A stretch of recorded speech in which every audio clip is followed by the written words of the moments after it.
Assalamualaikum warahmatullahi wabarakatuh. Perkenalkan, nama saya Muhammad Adi Kurnia, PP 19110012. Di sini saya akan menjelaskan materi yang pertama. Pengertian teknologi informasi secara umum adalah yaitu suatu studi perancangan, implementasi, pengembangan, dukungan atau manajemen sistem informasi berbasis komputer, terutama pada aplikasi hardware atau perangkat keras dan software atau perangkat lunak komputer.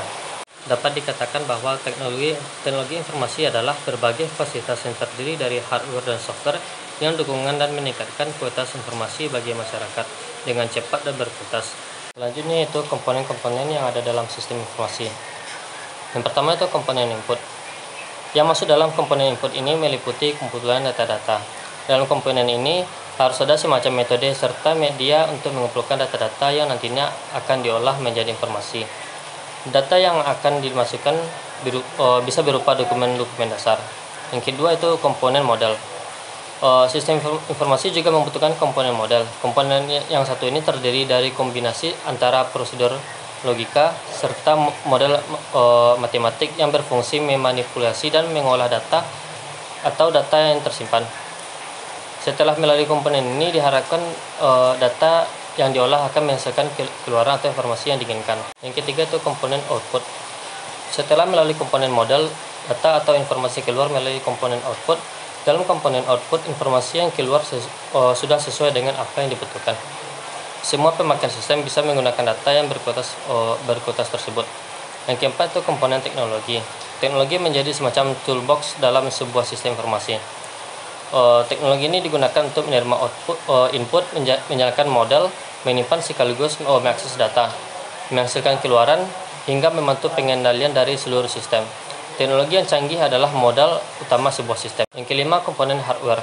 Hardware atau perangkat keras berfungsi untuk alat penyimpan informasi. Hardware adalah tempat menampung database untuk memperlancar kerja sistem informasi. Yang keenam itu komponen software. Software atau perangkat lunak merupakan tempat yang berfungsi untuk mengolah, menghitung, sekaligus memanipulasi data. Server mengambil data dari hardware untuk menciptakan sebuah informasi berkualitas. Yang ketujuh itu komponen basis data. Basis data merupakan data-data yang saling berkaitan satu dengan yang lainnya. Kumpulan data ini tersimpan di perangkat keras. Data tersebut kemudian diolah di perangkat lunak untuk memanipulasinya. Data ini di basis data perlu diolah sedemikian rupa sehingga bisa menghasilkan informasi yang berkualitas. Akhir itu komponen kontrol. Komponen terakhir yang harus ada dalam sistem informasi adalah komponen kontrol. Dalam sebuah sistem ada banyak faktor yang berisiko untuk merusak sistem informasi. Faktor-faktor seperti bencana alam, temperatur, debu, hingga kegagalan dalam sistem berpotensi merupakan sistem informasi. Dalam komponen kontrol terdapat beberapa pengendalian yang harus dirancang. Pengendalian ini disusun untuk memastikan bahwa tidak ada hal-hal yang bisa merusak sistem. Kalau ada, sistem kontrol harus punya solusi untuk mengurangi dampak kerusakannya. Selanjutnya itu pengertian pemodelan proses bisnis. Pemodelan proses bisnis merupakan diagram yang umum mewakili urutan kegiatan. Jadi proses bisnis yaitu lintas fungsional. Biasanya penggabungan pekerjaan dan dokumentasi lebih dari satu departemen dalam sebuah organisasi atau perusahaan. Dalam situasi lebih rumit, pemodelan proses bisnis juga dimasukkan dalam aktivitas proses eksternal pada organisasi dan sistem yang dimasukkan ke dalam sebuah primer atau utama. Assalamualaikum warahmatullahi wabarakatuh. Perkenalkan, saya Felia Mulyani, BP 18110103. Baiklah, saya akan melanjutkan materi selanjutnya. Permodalan bisnis menurut para ahli. Yang pertama menurut Hammer, yaitu sekumpulan aktivitas yang memerlukan satu atau lebih masukan, seperti input membentuk suatu keluaran, sedangkan output memiliki nilai yang diinginkan pelanggan. Selanjutnya, Indrajit, sejumlah aktivitas yang mengubah sejumlah input menjadi output untuk orang lain. Menurut Paul Harmon, yaitu serangkaian aktivitas yang dilakukan oleh suatu bisnis di mana mencangkup inisiasi input, transformasi dari suatu informasi menjadi output. Manfaat dan tujuan proses bisnis, yaitu manfaatnya memudahkan pemahaman alur proses secara terintegrasi. Sedangkan tujuan proses bisnis mendefinisikan langkah-langkah yang harus diambil untuk mencapai suatu tujuan. Diagram proses model bisnis, yaitu alat untuk mencapai sebuah tujuan dan bukan hasil kinerja dari suatu proses. Hasil akhir diagram proses ini adalah melakukan perbaikan pada cara proses bisnis itu bekerja. Jenis model proses bisnis ada dua, yaitu model awal. Model awal yaitu situasi saat ini. Yang kedua, situasi baru yang memiliki tujuan dan harapan ke depan yang difungsikan untuk menganalisis, menguji, menerapkan, dan meningkatkan proses. Tujuan dari pemodelan bisnis ini untuk menggambarkan proses yang lengkap, memungkinkan manajer atau konsultan beserta staf untuk meningkatkan aliran dan merampingkan sebuah proses. Proses pemodelan bisnis ada 3, yaitu yang pertama yang mempunyai tujuan atau sasaran, yang kedua membutuhkan input, yang ketiga menghasilkan output. Baiklah, saya kembalikan ke moderator. Assalamualaikum warahmatullahi wabarakatuh. Perkenalkan, nama saya Nur Hafifah, BP 19110039. Baiklah, di sini saya akan menjelaskan materi selanjutnya. Sistem informasi bisnis terdiri dari beberapa bagian. Yang pertama, komputasi perusahaan, mengacu pada sistem informasi yang mendukung operasi di seluruh perusahaan. Yang kedua, pemrosesan transaksi, memproses data yang dihasilkan oleh operasi bisnis. Yang ketiga, dukungan bisnis sistem, memberikan dukungan informasi terkait pekerjaan kepada pengguna. Yang berikutnya, manajemen pengetahuan, menggunakan database besar yang disebut basis pengetahuan yang memungkinkan pengguna menemukan informasi. Berikutnya, produktivitas pengguna. Perusahaan menyediakan teknologi meningkatkan produktivitas kepada karyawan di semua tingkatan. Dan yang terakhir, integrasi sistem sebagian, menggabungkan pemrosesan transaksi. Alat pengembangan sistem terdiri dari beberapa bagian. Yang pertama, pemodelan, di mana pemodelan menghasilkan representasi grafik dari suatu konsep atau proses yang dapat dianalisis. Yang kedua, prototyping, yaitu menguji konsep sistem.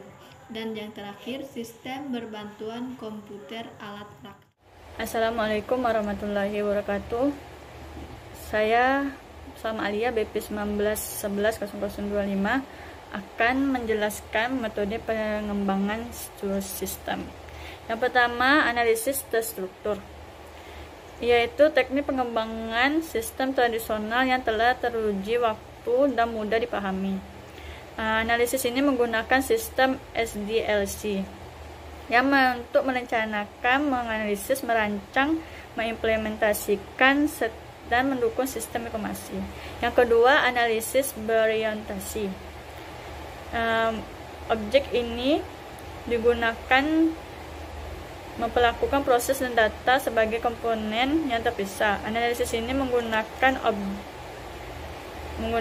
objek yang menggabungkan data dan proses yang bertindak atas data yang menjadi sesuatu yang disebut objek. Yang ketiga, metode agile teknik. Metode teknik ini mencoba mengembangkan sistem secara bertahap dengan membangun serangkaian prototipe dan terus-menerus menyesuaikannya dengan kebutuhan pengguna. Yang keempat, metode pengembangan. Metode ini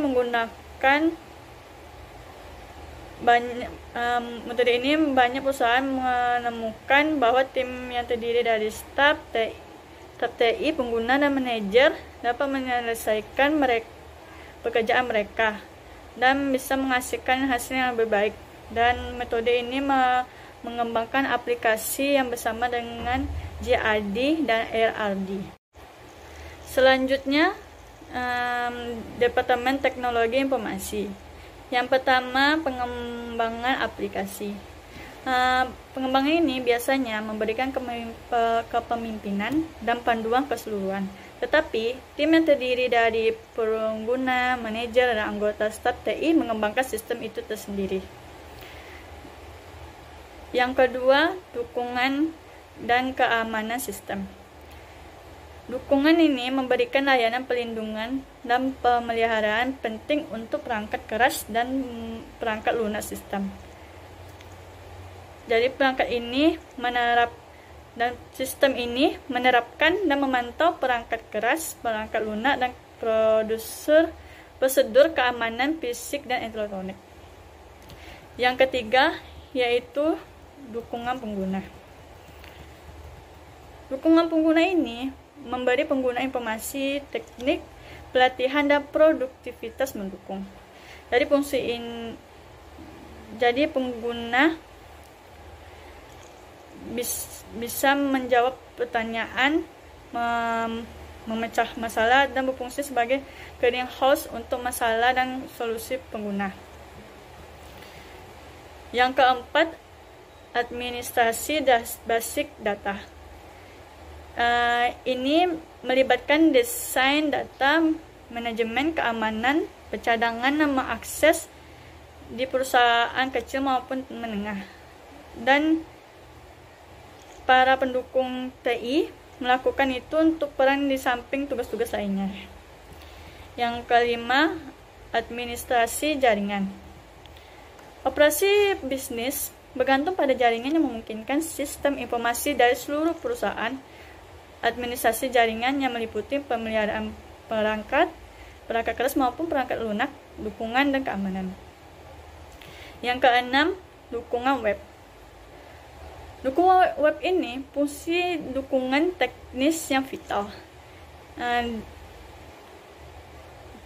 Desain spesialis dukungan web membangun halaman web, memantau lalu lintas, dan mengolah perangkat keras maupun lunak, dan memaut aplikasi berbasis web ke sistem informasi perusahaan.